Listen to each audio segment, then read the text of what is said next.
بسم اللہ الرحمن الرحیم۔ قرآن مجید کے نزول اور جامع و ترتیب کے حالات۔ جانتے ہو قرآن مجید کیا ہے؟ ایک مقدس کتاب جو نبی آخر الزماں بہترین پیغمبر محمد عربی صلی اللہ علیہ وآلہ وسلم پر نازل ہوئی۔ یہ مالک عرش و کرسی کا کلام ہے جو اس نے اپنے برگزیدہ پیغمبر اور مقرب بندے سے کیا۔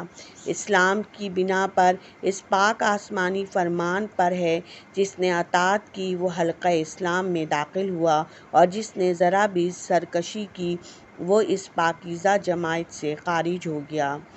اللہ جل شانہ کے باغوں میں شامل ہوا۔ نبی صلی اللہ علیہ وآلہ وسلم کا حسن شریف 40 برس کا ہوا تو اس وقت آپ کی خلعت نبوت عطا ہوا اور تاج رسالت آپ صلی اللہ علیہ وسلم کے سر پر رکھا گیا۔ اس زمانے سے نزول قرآن کی ابتدا ہوئی۔ حسب حاجت اور ضرورت تھوڑا تھوڑا 23 برس تک نازل ہوتا رہا۔ اگلی کتابوں کی طرح پورا ایک ہی مرتبہ نازل نہیں ہو گیا۔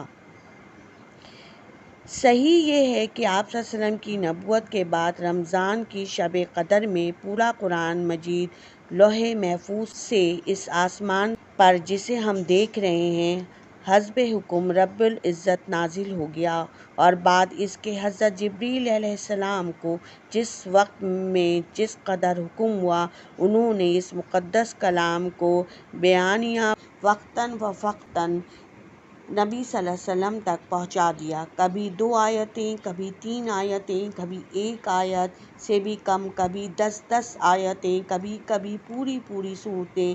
اسی کو شریعت میں وحی کہتے ہیں۔